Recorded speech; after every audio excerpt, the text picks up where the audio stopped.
Kata guru saya, pertanyaannya begini, kemana mereka, akal mereka, iman mereka yang berani mengatakan bahwa pelarangan jilbab bagi orang-orang? Mereka sudah menjadikan orang-orang dengan bahasa mereka itu meminta orang-orang mengamini apa yang mereka buat. Ingin apa? Ingin tampak bagus, ingin tampak benar, ingin tampak menjadi seorang pahlawan, nasionalis, tapi ternyata menghancurkan nilai-nilai agama. Oh, sudah minta maaf, betul, tak ada masalah, permaafannya diterima. Masalahnya adalah setelah itu, Bapak Ibu, pola pikir masyarakat sudah dirusak dengan gaya berpikir mereka. Ketika orang menganggap jilbab hal biasa, mohon maaf Bapak Ibu, orang nanti sudah akan mulai terbiasa tidak berjilbab kembali. Hari ini orang sudah berjilbab mulai. Malu orang keluar rumah tanpa jilbab hari ini.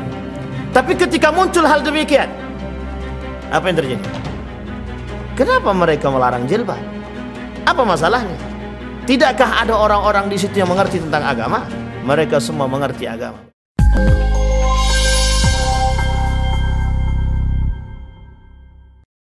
Baik Bapak Ibu sekalian yang berbahagia, di malam hari ini kita akan coba sedikit ngaji spesial. Kajian kita hari ini adalah teologi permisif murji'ah namanya, atau ada kelompok yang disebut dengan murji'ah. Sebelum kita mengkaji murji'ah ini Bapak Ibu, saya ingin coba ajak Bapak Ibu untuk sedikit mengingat sejarah. Ini fakta sejarah, dan ini perbincangan para ulama dari kalangan para ulama-ulama sejarah. Baik Ibnu Hisham At-Tabari dalam Tarikh At-Tabari, Ibnu Hisham dan lain sebagainya, Bidayah wa Nihayah, Ibnu Katsir dan lain sebagainya. Termasuk kajian-kajian sejarah seperti ini itu banyak diminati oleh kaum-kaum orientalis. Kenapa kaum orientalis menginginkan sejarah ini? Karena salah satu cara untuk memperbudak dunia adalah sejarah. Karena salah satu cara untuk menghancurkan satu peradaban melalui sejarah. Jadi pembutaan terhadap sejarah itu adalah jalan atau pembuka daripada kehancuran satu peradaban. Jadi sejarah itu jendela peradaban, itu betul. Sejarah adalah jendela peradaban. Jadi kalau orang pengen tahu peradaban itu, baca sejarah. Harus tahu sejarah. Kalau tak tahu sejarah, habis. Kalau dia tak tahu sejarah, mesti dia tidak tahu peradaban itu. Tidak akan mengenal secara lebih dalam. Murji'ah Bapak Ibu sekalian yang berbahagia berasal dari kalimat irja. Irja. Ini yang ingin kita angkat hari ini. Murji'ah itu adalah satu kelompok menyimpang pada masa Ali bin Abi Thalib. Jadi Bapak Ibu, kenapa saya tertarik mengkaji Murji'ah itu malam ini? Karena beberapa hari yang lalu saya mendapatkan, kalau bahasa lainnya, wejangan dari guru saya. Kata guru saya begini, hati-hati, yang bermunculan hari ini adalah teologi permisif Murji'ah. Saya artikan dulu permisif itu apa. Permisif itu dalam bahasa Indonesia artinya menggampangkan, meremehkan. Jadi peremehan, penggampangan, itu artinya permisif. Teologi itu keyakinan. Jadi keyakinan yang diremehkan, yang direndahkan, yang dikucilkan dan dianggap biasa. Kemudian Murji'ah. Apa teologi Murji'ah itu yang diremehkan dan yang direndahkan? Salah satu teologi Murji'ah itu kelak yang akan kita bahas adalah permasalahan dosa besar dan beberapa permasalahan yang lain. Dia tidak banyak, cuma ada beberapa poin saja. Baik, sekarang kita kaji secara sejarah dulu. Apa itu Murji'ah? Murji'ah itu kelompok yang muncul pada masa Ali bin Abi Thalib ketika terjadi perang antara Ali dan Muawiyah dalam perang Siffin. Masih ingat ya Bapak Ibu? Ini sudah kita ulang. Kita mengulang pelajaran kita yang dulu. Sejarah perang Siffin itu antara Ali dan Muawiyah.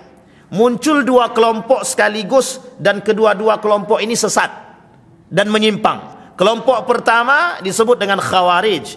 Kelompok kedua yang cinta muhibbin li Ali bin Abi Thalib disebut dengan Syiah. Sampai di sini sudah paham ya Bapak.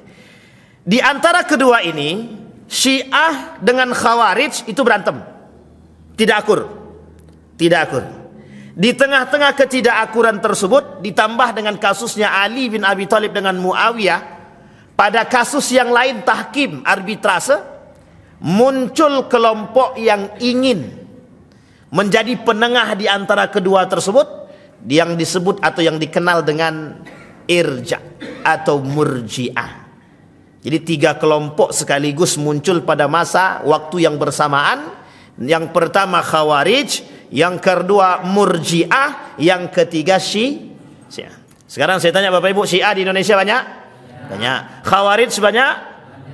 Di masjid ini itu kajiannya neo Khawarij sudah, Syiah reinkarnasi atau neo Syiah sudah. Hari ini kita bahas neo Murji'ah. Ketiga-tiganya dalam waktu yang bersamaan. Dan Bapak Ibu sekalian yang berbahagia, ketiga-tiga ini itu punya model terstruktur dan tersistem, dan mengakar dari awal sampai saat ini. Mengakar. Ini yang ingin saya coba angkat Bapak Ibu. Kembali kepada masalah Murji'ah tadi. Murji'ah tadi itu kelompok itu yang pengen menengahkan perpecahan antara Khawarij dengan Syiah. Khawarij dia mengaku bahwa apa yang dia aku, tidak ada hukum selain berhukum kepada Allah. Luar tu tak boleh. Jadi yang berhukum selain daripada Allah salah, kafir. Ali kafir, Muawiyah kafir, Aisyah kafir, sahabat Nabi Zubair ibn Awam kafir, Sa'ad bin Abi Waqqas kafir. Pokoknya kafir semua bagi dia. Nah, tapi tenang Ibu ya. Ini konsep yang terbangun dari mereka, takfiri, mengkafirkan. Syiah lain cerita. Syiah punya satu konsep yang berbahaya, satu metode, satu pemahaman yang sangat berbahaya. Apa itu? Taqiyah. Pemahaman dia terhadap Imam 12, politik dia, pendidikan dia, nikah, mut'ah, fikih dan lain sebagainya, termasuk filsafat dia, itu semuanya bisa dia kemukakan di tengah masyarakat dengan bahasa yang lebih santuy dan lebih halus. Konsep ini disebut dengan taqiyah. Dia salah di belakang, di depan tak akan salah. Artinya apa? Dia banyak pembenaran. Taqiyah namanya. Tapi kalau Murji'ah tidak. Murji'ah itu mencari ketenangan, mencari aman. Apa yang mereka miliki? Yang mereka miliki adalah kembalilah kepada hati. Ingat kalimat ini. Kembalilah kepada hati. Berdosakah dia? Tidak berdosakah dia? Penghakiman itu dikembalikan kepada Allah. Jadi salah satu pemahaman Murji'ah itu adalah mau siapapun berzinah dia, mencuri dia, membunuh dia, melakukan dosa besar apapun itu, mereka tetap mukmin, tidak kafir. Mereka tetap mukmin. Sekalipun mereka mengingkari Al-Qur'an, tetap mereka mukmin. Oh, ini berat ini Bapak Ibu. Pemahaman Murji'ah ini. Ini belum masuk, baru pembukaan. Sampai di sini paham Bapak Ibu ya? Baik. Wa tarjuna minallahi ma la yarjud. Kata dia, mereka yang mereka butuhkan adalah sesuatu pengharapan daripada Allah, tidak ada yang lain. Iman kami, amal ibadah kami kembali kepada hati kami. Orang beriman itu tidak ada kaitannya dengan kemaksiatan. Orang beriman tidak ada kaitan dengan kemaksiatan. Orang beriman juga tidak ada kaitannya dengan kekufuran. Jadi mohon maaf, mau dia solat kalau dia solat berarti dia sudah beriman. Bersyahadat saja dia bersyahadat berarti dia sudah beriman. Mau dia nanti berzinah dia silahkan. Mau dia percaya pada Tuhan yang lain silahkan, tak ada masalah. Mau dia trinitas silahkan. Mau dia sinkritisme silahkan, tak ada masalah. Nah, ini nanti Bapak Ibu ada kaitannya dengan kejadian-kejadian hari ini, fenomena-fenomena hari ini Bapak Ibu. Akan kita coba sampaikan. Dan ini yang menjadi masal hari ini Bapak Ibu. Yang menjadi sesuatu yang sangat banyak kita temukan nanti. Baik, kita masuk Bapak Ibu. Saya minta tadi sama Bang Ilham itu pakai apa namanya itu? InFocus, tapi kabur kata Bang Ilhamnya. Kabur tuh entah kemana-mana. Saya cari pun tak dapat juga. Karena udah berdekatan, lupa saya. Baik, berkaitan politik setelah wafatnya Utsman bin Affan. Kata mereka begini, kata kaum Murji'ah, pembunuh Utsman bin Affan itu tidak kafir dan tidak juga kufur. Pembunuh Utsman bin Affan itu tetap mukmin. Tetap mukmin. Masalah dia benar atau salah itu tak urusan kita. Karena kami sendiri tak tahu yang betul apakah Ali atau Muawiyah, ataukah Ali apakah Aisyah. Tak tahu. Tak tahu siapa yang betul. Artinya kami sekarang berdiam diri, kami tidak pengen muncul menambah keruh suasana. Ingat bahasa ini Bapak Ibu, ini bahasanya Murji'ah. Apa kata mereka? Kami tidak pengen terjadi kekacauan semakin meluas, kami berdiam diri dengan kasus-kasus fitnah terjadi. Kita ambil contoh begini. Ada ulama yang difitnah, ada ulama yang disiksa, ada ulama yang dicaci dan dimaki dan lain sebagainya. Difitnah dengan berbagai macam fitnah. Mau itu dituduh apapun itu. Kemudian ulama yang lain bilang begini, kami berserah diri kepada Allah, kami berlepas dari dua kelompok tersebut. Artinya apa? Dia cari aman saja. Sampai di sini paham Bapak Ibu? Umat muslim hari ini begitu. Umat muslim hari ini begitu. Berlepas diri dari kesalahan orang, berlepas diri dari kebenaran orang. Jadi jangan salah kalau hari ini kita digerogoti sekian banyak musuh, itu biasa. Kenapa kita mohon maaf? Hari ini yang namanya zinah kita biarkan. Kita diam saja. Yang berzinah kan dia, yang penting bukan aku. Orang minum khamar kita biarkan. Terserah. Khamar dosa besar. Riba dosa besar. Tak bayar zakat dosa besar. Membunuh dosa besar. Kita biarkan. Orang tak pakai jilbab dosa besar. Orang menyakiti orang lain, membunuh orang lain sama dosa besar. Sampai di sini paham Bapak Ibu. Tapi kemudian yang muncul apa? Yang muncul apa? Khamar itu resmi Bapak Ibu. Resmi. Apa yang resmi? Surat izin. LGBT dosa besar, tapi mau diperjuangkan untuk didapatkan legal. Kalau sempat legalitasnya ada, kita mau ngapain? Enggak bangsa ngapa-ngapain. Penyediaan alat kontrasepsi sudah dilegalkan. Bayangkan. Artinya apa? Mau dibuat. Pertanyaannya yang besar adalah, kemana para kaum mukminin, orang-orang beriman? Berdiam diri kah? Atau kita, mohon maaf, membiarkan? Yang memunculkan itu siapa? Mereka tahu, mereka beriman, mereka Islam, mereka mukmin. Pertanyaannya adalah, tidakkah mereka tahu aturan syariat Islam? Tahu. Artinya apa? Mereka hari ini mencoba membiasakan diri dengan perbuatan dosa besar. Artinya apa? Kalau dosa besar ini sudah terbiasa dilakukan, akhirnya apa? Orang-orang sudah akan terbiasa dengan dosa besar tersebut. Yang tadinya besar menurut agama, di mata manusia biasa. Jadi nanti jangan salah. Kalau terjadi perzinahan di mana-mana, minum khamar di mana-mana, orang berbunuhan di mana-mana, itu biasa. Karena sudah memang dibiasakan. Penyediaan alat kontrasepsi sudah biasa. Nanti kalau seks bebasnya kemana-mana, ya sudah, biarkan saja. Artinya kita hari ini dituntut untuk, mohon maaf, meredupkan perhatian. You tidak usah ikut campur, ini urusan kami. You gua. Begitulah modelnya. Baik, sampai di sini paham Bapak Ibu? Baik. Lahirlah sekelompok orang mukmin yang berusaha menjauhkan diri dan tidak ingin mencampuri persoalan orang lain dalam konteks agama. Ini keinginan kelompok Murji'ah. Jadi ketika terjadi masalah pembunuhan Utsman bin Affan, apa kata mereka? Kata orang-orang yang berada di dalam kelompok Murji'ah, kata mereka, kami berlepas diri dari Ali dan kami berlepas diri dari Muawiyah. Kami serahkan pembunuhnya seutuhnya kepada Allah. Artinya apa? Sampai hari ini Bapak Ibu, itu pembunuh Utsman bin Affan tidak tahu. Muawiyah menyalahkan Ali, Ali menyalahkan Muawiyah. Terjadi perperangan, 45.000 dari Muawiyah, 25.000 dari Ali bin Abi Thalib. Singkat cerita Bapak Ibu, yang ingin kita angkat adalah bagaimana kondisi para sahabat Nabi ketika itu. Sebagian di antara mereka berlepas diri dari dua kelompok tersebut. Karena bingung Bapak Ibu, mau menyatukannya bagaimana? Fa aslihu baina akhawaikum, kata Allah, damaikan. Bukan kita berlepas diri, tapi kita harus mendamaikan. Hari ini mohon maaf Bapak Ibu, satu ulama dengan ulama yang lain berantem dalam satu ruang lingkup. Ruang lingkupnya, bahkan mohon maaf, sampai harus yang tidak layak lah, caci maki ulama dengan ulama yang lain. Datang ulama yang lain. Harusnya ulama yang lain ini tujuannya mendamaikan. Itu tujuan kita Majelis Ulama Indonesia, untuk mendamaikan kelompok-kelompok yang berantem, yang berkelahi. Yang berkelahi itu mukmin, ulama, alim saleh. Kalaulah mohon maaf para ulamanya berantem, kira-kira jamaahnya ngapain? Nonton. Tuh, harus begitu. Iya. Panutan kami ulama alim. Tapi kalau alim kami, ini yang menjadi masalah kita hari ini, Bapak Ibu. Yang menjadi masalah kita hari ini. Baik, tidak diketahui siapa sebenarnya pendiri atau tokoh utama aliran ini. Betul.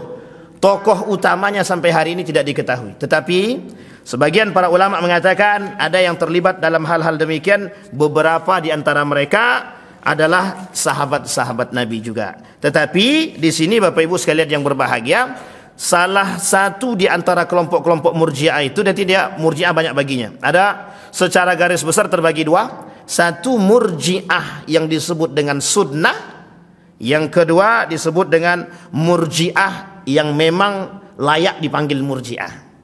Nah, sahabat-sahabat Nabi yang tergolong dalam berlepas diri daripada kejadian Utsman bin Affan, Ali bin Abi Thalib itu dan Muawiyah, mereka disebut dengan Murji'ah sunnah. Artinya mereka tetap berlepas diri, tidak mau terjadi fitnah yang terlalu lebar, tapi kemudian mereka tetap mendoakan di kedua belah pihak saling berbaikan dan berdamai. Ini tidak masuk dalam konteks Murji'ah yang sesat, yang aliran menyimpang. Nah, yang kedua inilah Murji'ah yang layak dipanggil Murji'ah, itu adalah Murji'ah yang tersebut. Yang kedua ini, mereka adalah orang-orang Murji'ah yang satu sisi berlepas diri daripada Islam, berlepas diri daripada kasus-kasus perpecahan yang terjadi pada masa sahabat ketika itu, tetapi di balik itu ada unsur yang lain yang mereka angkat. Nah, nanti Bapak Ibu akan kita lihat teologinya, Bapak Ibu.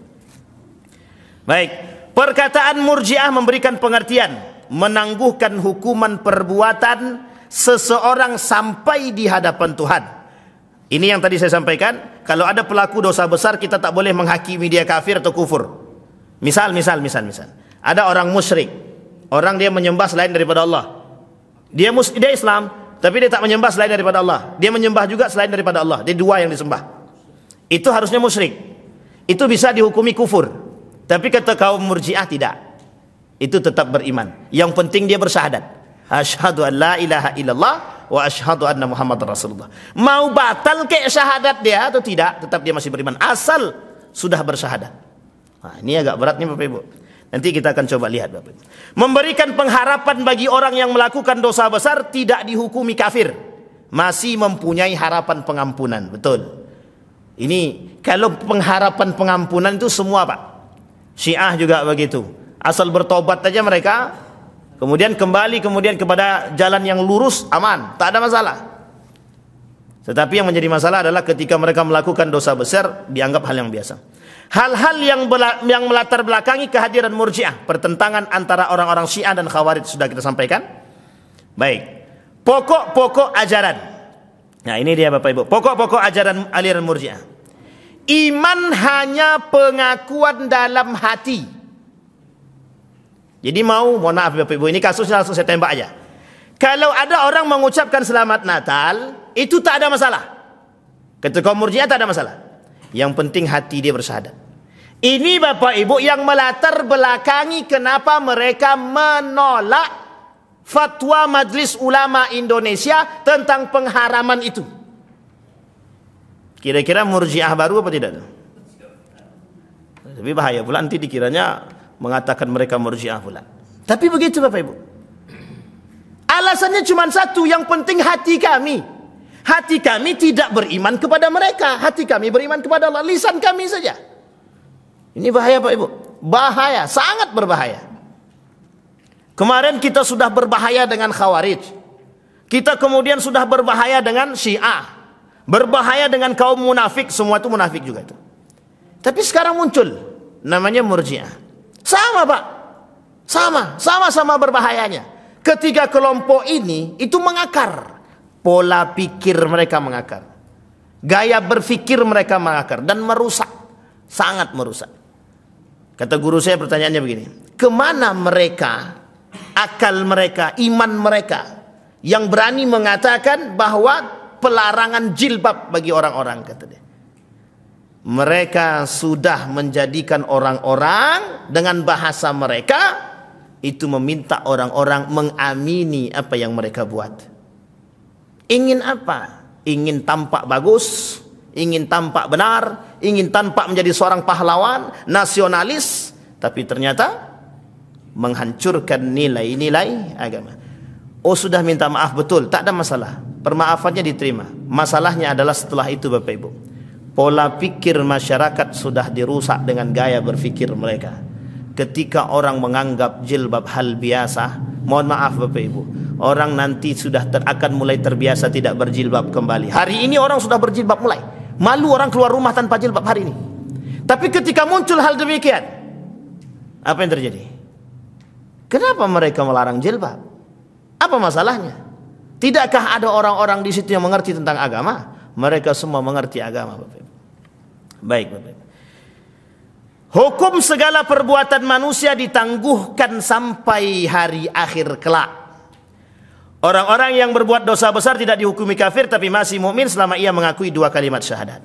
Baik, konsekuensi ajaran tersebut melahirkan pendapat-pendapat. 1. Keimanan merupakan pokok ajaran, sedangkan amal suatu hal yang nomor 2. Jadi amal ibadah itu nomor 2. Yang penting dulu apa? Iman. Jadi setelah itu terserah. Yang penting iman dalam hati. Setelah itu Bapak Ibu mohon maaf, mereka mengatakan nak buat maksiat buatlah, nak berzina berzinalah, pokoknya tak ada masalah. Bagi mereka tidak ada masalah. Pokoknya nanti hukumnya ditangguhkan di hari kiamat. Biarlah Allah yang menghakimi. Sama Pak. Nanti kalau ada pencuri di rumah kita, biarkan sajalah Allah yang menghakimi dia. Sampai di sini paham ya Bapak Ibu? Ini berat ini Bapak Ibu. Ini kaitannya, mohon maaf, ini kaitannya dengan cuci otak nih Bapak Ibu. Ini kaitannya dengan cuci otak. Nanti kita sampaikan. Memberi ruang lingkup yang lebih luas pada umat Islam, ajaran ini mengaburkan identitas keimanan seseorang. Padahal agama merupakan misi untuk membina kepribadian seseorang. Jelas Bapak Ibu? Jelas. Orang yang berbuat dosa besar masih tetap mempunyai harapan memperoleh rahmat. Ia masih mukmin dan tidak kafir. Dia masih mukmin dan tidak kafir. Hal ini berarti suatu sikap yang lunak terhadap para maksiat dan akan berakibat berkembangnya masyarakat serba bebas dari ikatan nilai dan norma. Artinya hari ini Bapak Ibu, yang mengikat itu bukan nilai agama, tapi yang mengikat itu undang-undang. Sampai sini paham Bapak Ibu? Menurut Harut Nasution, menunda hukuman atas Ali, Muawiyah, Amr bin As dan Abu Musa al-Ash'ari yang terlibat dalam tahkim dan menyerahkan kepada Allah di hari kiamat, kelompok Murji'ah. Menyerahkan keputusan kepada Allah atas orang muslim yang berdosa besar, meletakkan pentingnya iman daripada amal. Jadi amal soleh itu tak baik, penting iman saja, pasti masuk surga kata dia. Orang yang mati tanpa beramal soleh tetap masuk surga bagi Murji'ah. Memberikan pengharapan kepada muslim yang berdosa besar untuk memperoleh ampunan Allah. Metode berfikir dalam aliran Murji'ah, sikap netral, paham netral, yakni memilih bersikap diam dan menahan diri agar tidak mencampuri fitnah yang menimbulkan kehancuran umat Islam. Mereka menyerahkan persoalan itu seutuhnya kepada Allah. Menunda masalah siksaan seseorang di tangan Tuhan, yakni jika Tuhan mau memaafkan, alhamdulillah. Kalau Tuhan tidak memaafkan, ya sudah. Sampai di sini paham ya? Dia akan langsung masuk surga. Jika sebaliknya, maka akan disiksa sesuai dengan dosanya. Nah, ini Bapak Ibu, tokoh-tokoh aliran dalam Murji'ah. Pemimpin utama mazhab Murji'ah ialah Hasan bin Bilal al-Muzni, meskipun masih dalam perdebatan para ulama.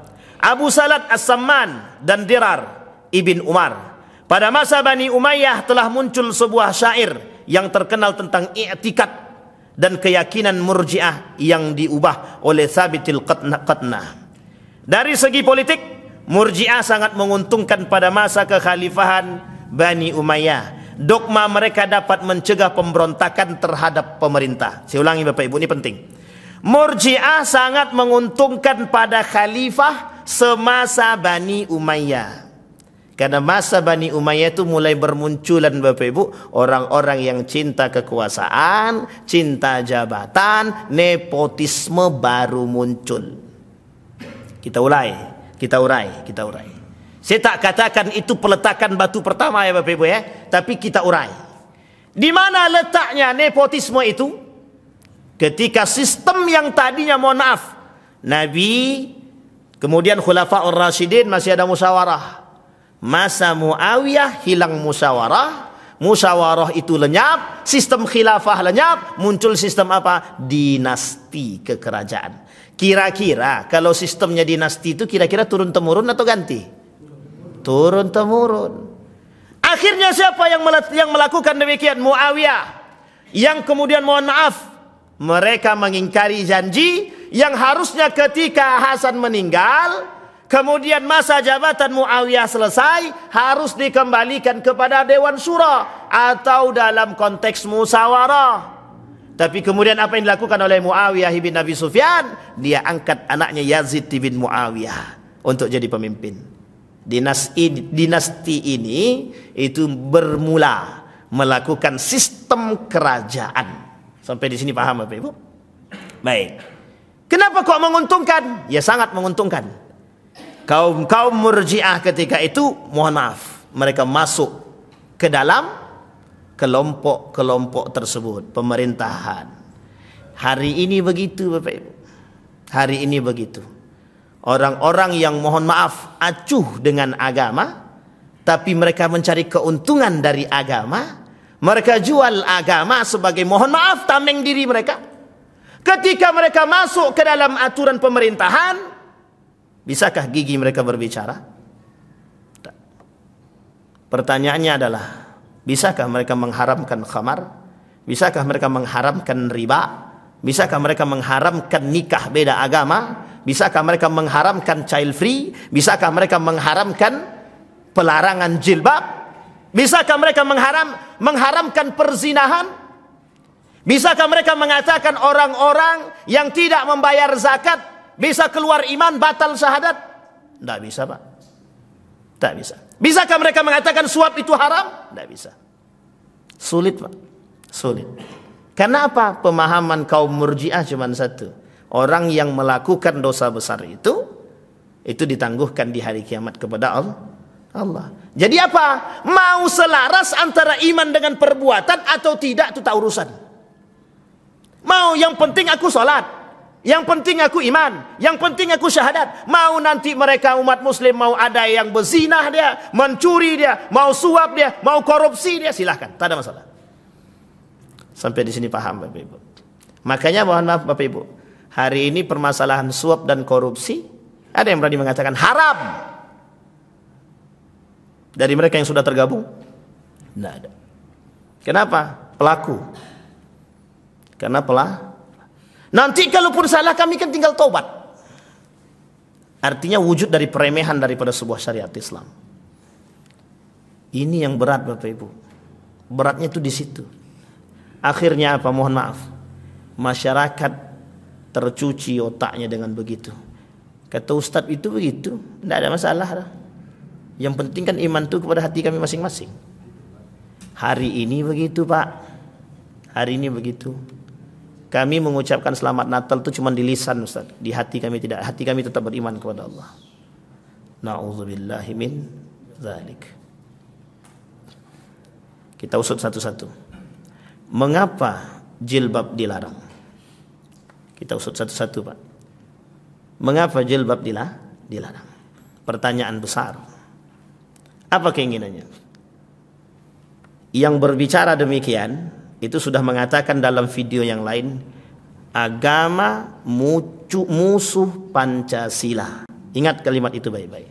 Ini yang disebut dalam dunia pemikiran, perang pemikiran yang disebut dengan sekulerisme. Memisahkan agama dari politik, pemerintahan, kehidupan, pendidikan dan lain sebagainya. Sekulerisme itu tujuannya cuma satu, biar orang tidak berpegang teguh kepada agama. Ulama udah duduk manis saja. Doktrin masyarakat dengan keagamaan, tidak usah masuk dalam jadul politik. Sampai di sini paham? Makanya bahasa yang muncul apa? Kalau ulama masuk politik jadi setan. Ya Rab, itu bahasa yang merusak. Kenapa saya katakan bahasa itu merusak? Karena hari ini kita butuh ulama-ulama yang bisa duduk dalam jalur itu. Tapi yang kuat iman.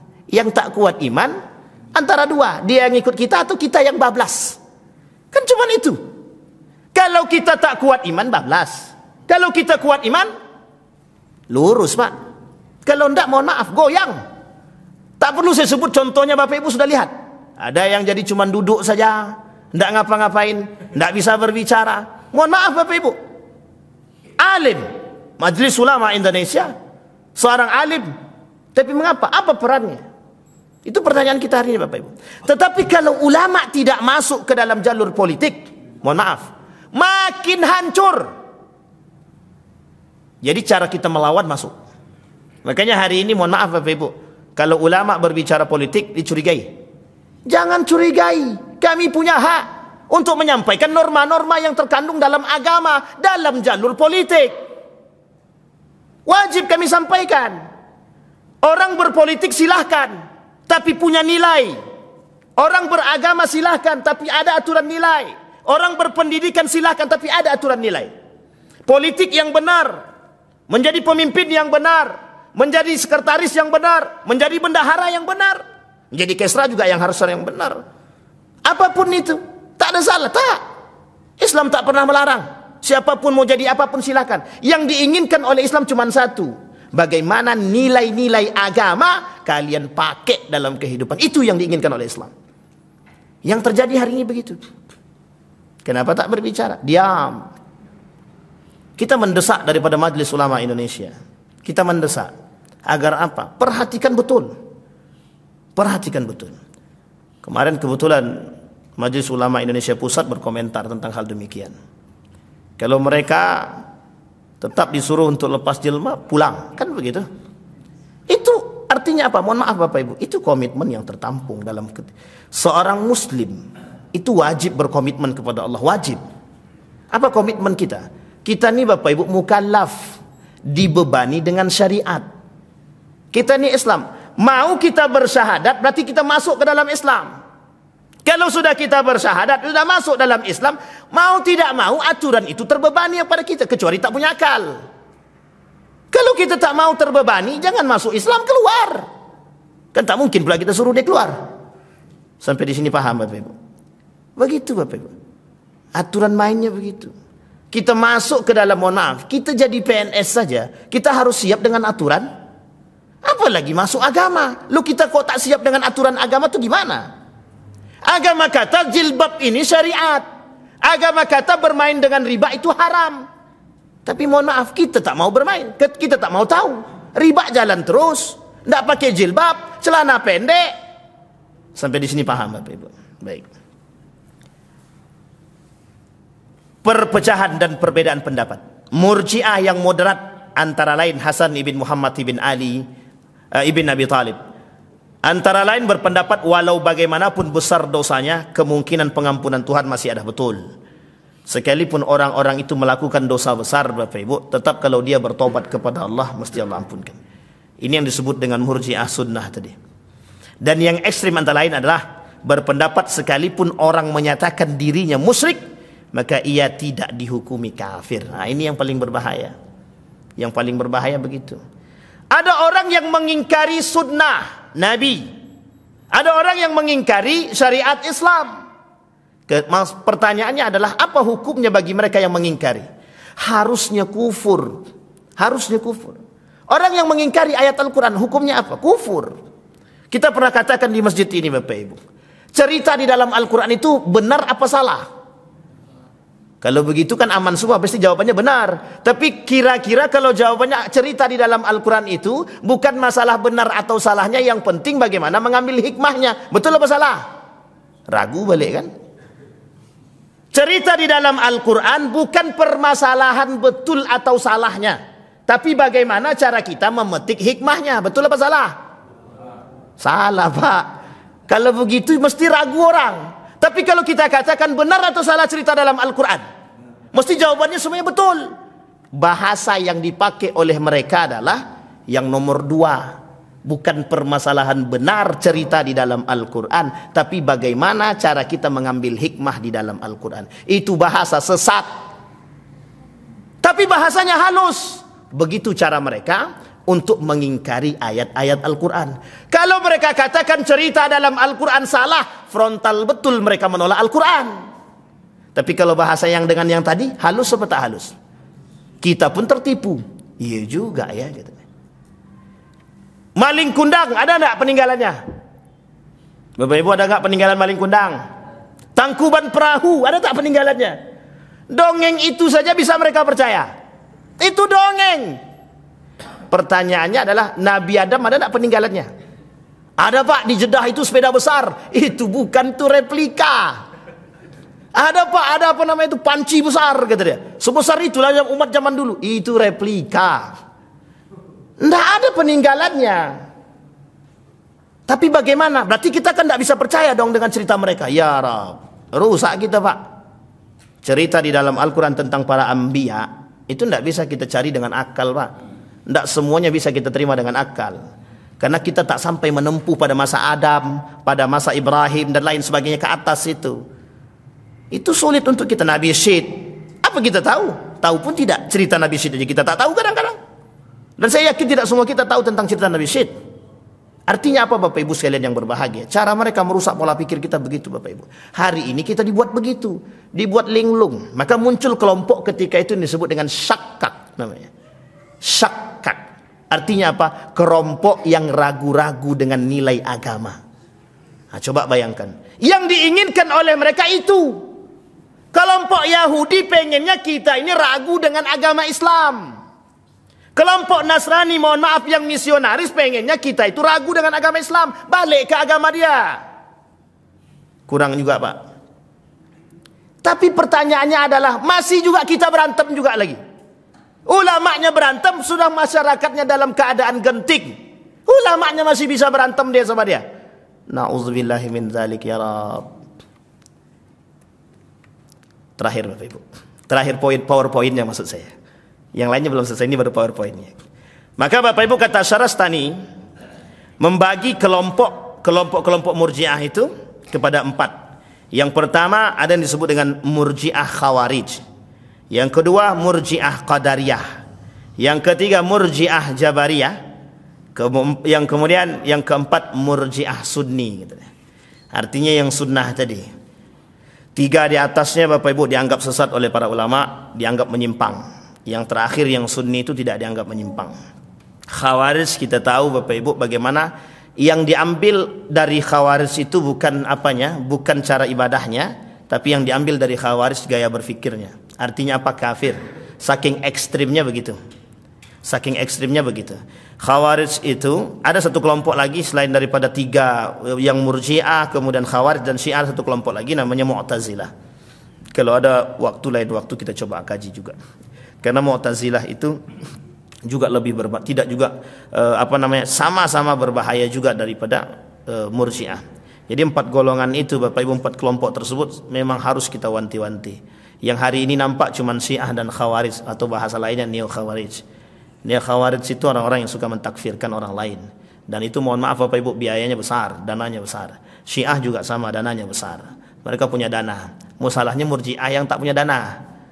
Murji'ah ini nggak punya dana, maka salah satu caranya adalah cari dana. Bagaimana cara cari dananya? Gabung, kaburkan agama, kaburkan nilai-nilai agama. Dari situ baru dapat duit. Sampai di sini paham Bapak Ibu? Baik. Dipilihlah ketika kampanye, cari ustadz. Mana ustadznya? Nah, nanti pas ditanya masalah suap halal apa haram, jawabannya langsung diplomasi. Nah, itu namanya sama Pak, mohon maaf sama. Kalau ada ustadz yang begitu, nah, itu perlu diwanti-wanti itu. Tolong disampaikan sama beliau, nasihati. Artinya iya Bapak Ibu. Artinya apa yang mereka perjualbelikan? Apa? Agama. Mereka bersembunyi di balik tameng agama. Sampai di sini paham Bapak Ibu? Nah, sekarang kita kuliti Bapak Ibu. Yang pertama Bapak Ibu, permasalahan jilbab yang lagi hangat. Apa tujuan mereka melarang jilbab? Tujuannya satu Bapak Ibu, ingin melihat bagaimana respon orang-orang yang Muslim. Itu yang pertama. Yang harus Bapak Ibu ingat adalah itu permainan. Untuk apa? Untuk melihat respon. Kalau banyak responnya berarti masih dianggap perlu perjuangan. Kalau tak banyak responnya berarti jalannya agak mulus sedikit. Sampai di sini paham Bapak Ibu? Yang kedua tujuannya adalah membuat orang-orang beriman ragu dengan keislaman dia. Sekarang Bapak Ibu saya tanya, lebih pilih undang-undang atau pilih agama? Kalau pertanyaannya seperti ini Bapak Ibu, itu dituduh membenturkan antara agama dengan undang-undang. Betul apa salah? Sekarang begini Bapak Ibu, yang harus kita tinggikan itu, mohon maaf, ketika undang-undang bertentangan dengan nilai agama, kita ikut yang mana? Kita ikut yang mana? Saya tanya Bapak Ibu, harus jawab, harus berani jawab. Ketika undang-undang bertentangan dengan nilai agama, kira-kira kita ikut yang mana? Kita harus ikut agama. Agama tak mungkin bertentangan dengan akal. Agama itu pengennya ke perdamaian, kesejahteraan. Itu agama, tidak mungkin meleset Tuhan itu. Yang meleset itu akal manusia. Kalau bertentangan hukum adat dengan agama, yang diambil hukum agama. Kalau hukum adat yang kita ambil, kita sedang meremehkan agama. Kalau hukum undang-undang lebih tinggi daripada hukum agama, mohon maaf, kira-kira salahkah atau tak salahkah? Kalau hukum undang-undang melegalkan, mohon maaf, nikah beda agama, kira-kira agama melarang apa? Kalau kita ikut hukum undang-undang, mohon maaf, kita salah Pak. Dalam agama kita, itu hukum nikah beda agama sudah haram. Tapi jangan kemudian bermunculan orang-orang yang mengatakan hukum nikah beda agama itu masih debatable, perdebatan para ulama. Pertanyaan kita adalah, orang yang mohon maaf ketika disampaikan permasalahan perdebatan jadi ragu apa tidak? Nabung di bank konvensional itu tidak haram tuh doh. Bunga bank itu biasa. Kira-kira ragu enggak? Muncul ulama yang mengatakan bunga bank itu tidak haram. Majelis Ulama Indonesia fatwanya jelas mengatakan haram. Tapi muncul orang-orang, mohon maaf, yang ingin melegalkan riba. Coba bayangkan Pak, pengaruh tulisan. Ketika dipajang di mana itu? Daerah mana? Hang Tuah itu. Apa namanya itu? Riba, tapi ya kemudian ada gambar api menyala, ada ancaman Allah dengan ayat Al-Quran begitu kan. Itu saja udah banyak yang takut Pak, banyak yang takut. Apa kata mereka? Apa kata beliau? Ada salah seorang pemuka itu tanya sama bank konvensional itu, wah banyak orang yang narik uangnya dari bank Pak, katanya. Takut mereka katanya. Itu cuma gambar saja itu. Kayaknya gambar lebih berdampak daripada ceramah gitu. Jadi besok lain kali yang tidak bayar zakat, rumah habis, hangus, bangkrut begitu. Oke, kira-kira orang kayaknya bayar zakat semua itu. Nah, hari ini kan begitu. Kenapa umat muslim lemah? Katanya bahasanya, kenapa umat muslim lemah hari ini? Karena ekonominya lemah. Kenapa ekonominya lemah? Karena orang tak beriman, kata dia. Pertanyaannya adalah, siapa yang membuat kita tak beriman? Diri kita sendiri. Apa penyebabnya? Hubud dunia, cinta dunia, kata dia. Maka kata Zainuddin MZ itu, penyakit umat muslim sekarang itu satu, kuman. Dia ada 3. Kudis, kurap, kutil. Terakhir kuman, kata dia, penyebabnya, kata dia. Kudis itu kurang disiplin, kurap itu kurang rapi, kutil itu kurang teliti. Penyebab ketiga itu cuma satu, kata dia, kuman, kurang iman, kata dia. Memang betul kalau gitu. Orang dah cinta dunia susah, orang dah cinta jabatan susah. Apapun bisa mereka legalkan. Yashtaruna bi ayati samanan qalila. Ini yang kemudian kita ulang-ulang terus kalimat ini. Yashtaruna bi ayati samanan qalila. Mereka jadikan agama itu untuk ajang cari duit, ajang cari keuntungan. Tidak ada Pak. Murji'ah itu mengajarkan kepada kita, dari paham teologinya kita sudah paham, membuat orang dengan dosa besar itu tidak takut, itu saja. Hari ini orang nggak takut dosa besar Pak. Mau berzina gimana pun orang nggak takut. Mau membunuh orang nggak takut orang hari ini. Bayangkan, buktikan saking tidak takutnya mereka, mohon maaf, saking tidak takutnya mereka dengan azab Allah, mereka larang pakai jilbab. Itu takut apa tidak? Nggak takut dia dengan Allah. Kalau dengan Allah saja dia tak takut, apalagi dengan? Tapi dengan penguasa takut. Jelas, daripada dicopot. Coba bayangkan, dia takut dengan penguasa. Karena penguasa memberikan jabatan, Allah tak kasih apa-apa. Padahal dia tak tahu. Kalau bukan karena Allah pun tak dapat. Itu yang masalah kita hari ini Pak. Orang berzina, biarkan. Prostitusi online. Bapak Ibu mohon maaf saya sampaikan. Internet, permasalahan video porno itu sudah dikaburkan. Sudah diblokir. Itu yang diblokir itu yang tidak ditonton. Yang ditonton, cobalah. Mereka blokir tapi mereka kasih kunci untuk buka. Itu kata guru, ini kawan saya Pak, mohon maaf, ada salah satu mahasiswa UGM itu yang mengambil jurusan teknik itu, teknik informatika kalau saya tak salah itu. Beliau sampaikan, memang diblokir kata dia. Tapi yang tidak diblokir dibagi kunci kata dia. Atau diblokir tapi dikasih kunci. Artinya apa? Bisa buka itu. Artinya masih bisa diakses. Coba bayangkan Bapak Ibu. Prostitusi, doli ditutup. Di semua tempat ditutup. Yang dibuka apa? Online. Masa tidak bisa menutup itu? Prostitusi online di mana-mana ada. Nah, coba bayangkan Bapak Ibu. Maka yang terkenal itu memang ayam kampus gitu ya kan. Cari ayam kampus. Sampai di sini paham Bapak Ibu. Orang tak takut lagi dengan zina. Tapi begitukah? Ya, kata Nabi, begitu di akhir zaman orang-orang sudah mulai, orang-orang akan menampakkan perzinahan itu di depan umum. Orang tidak ragu lagi. Ciuman depan umum itu biasa. Ciuman, pelukan gitu. Memang tidak berhubungan badan, tapi lebih daripada itu yang lain mereka buat. Di dunia Eropa sudah biasa hal begitu. Nah, itu yang mau mereka bawa ke sini. Jadi yang di Eropa itu mau dibawa ke sini biar tahu orang kebebasan berpikir itu. Biar orang tahu kebebasan dalam bergerak itu. Jadi akhirnya apa? Mereka bebas melakukan hal-hal yang mereka, mohon maaf, keluar daripada jalur syariat Islam. Itu yang pertama.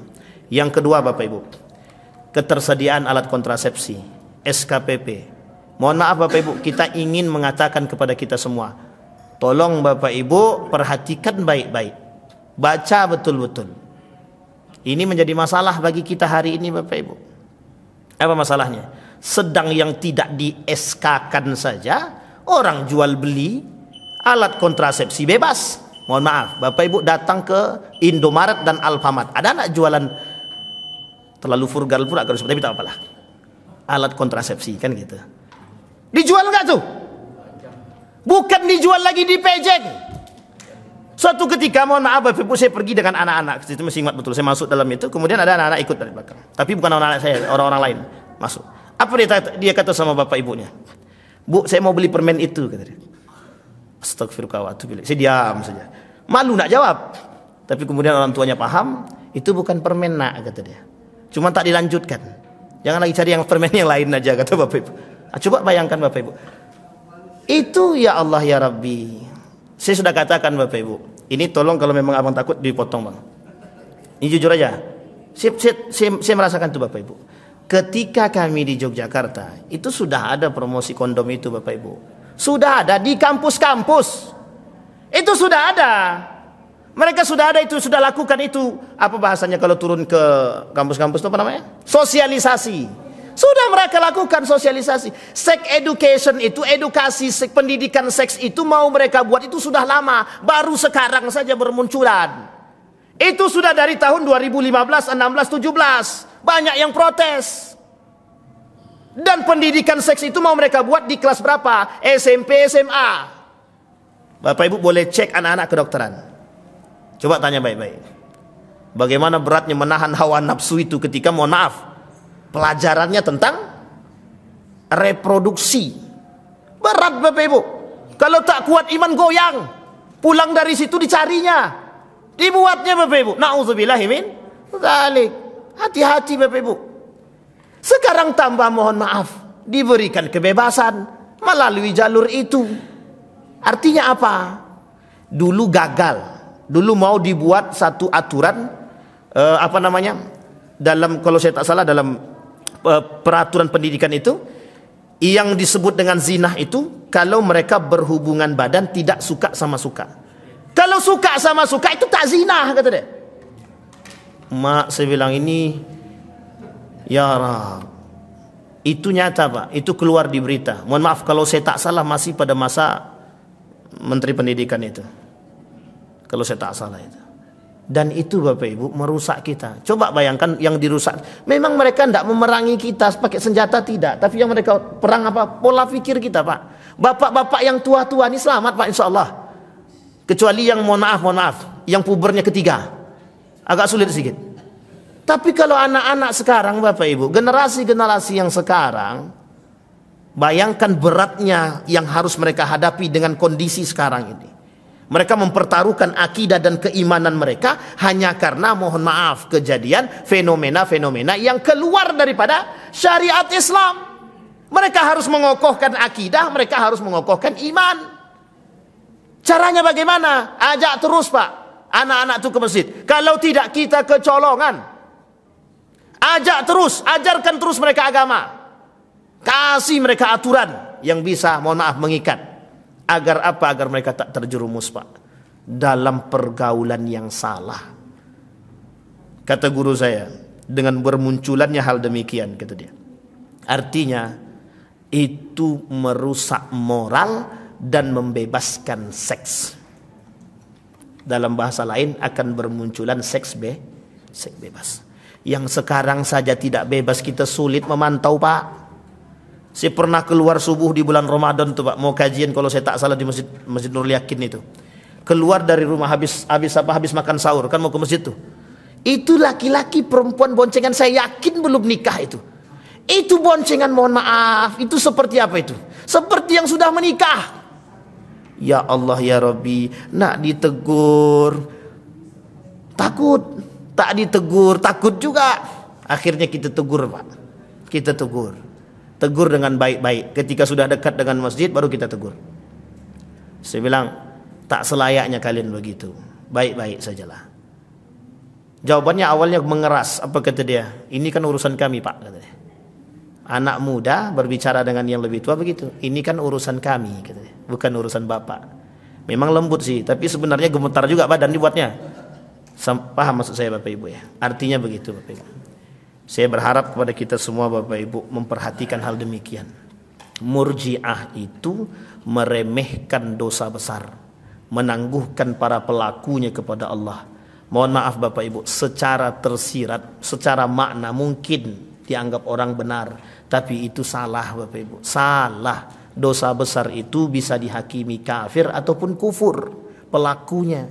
Orang yang melakukan dosa besar, kata Imam Al-Baihaqi, bisa terjerumus dalam kekufuran, terutama permasalahan syirik, terutama masalah menduakan Tuhan, terutama masalah dengan orang-orang yang mohon maaf tidak mengakui keberadaan Allah.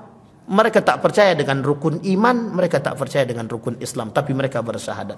Na'udzubillahi min dzalik. Saya kira itu saja Bapak Ibu, mudah-mudahan ada manfaatnya bagi kita semua. Mudah-mudahan dengan apa yang kita sampaikan ini kita bisa semakin cerah dan terang.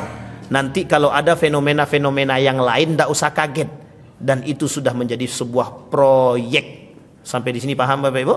Saya kira itu saja, mudah-mudahan bermanfaat bagi kita semua. Fa'tabiru ya ulil absar la'allakum tuflihun. Assalamualaikum warahmatullahi wabarakatuh.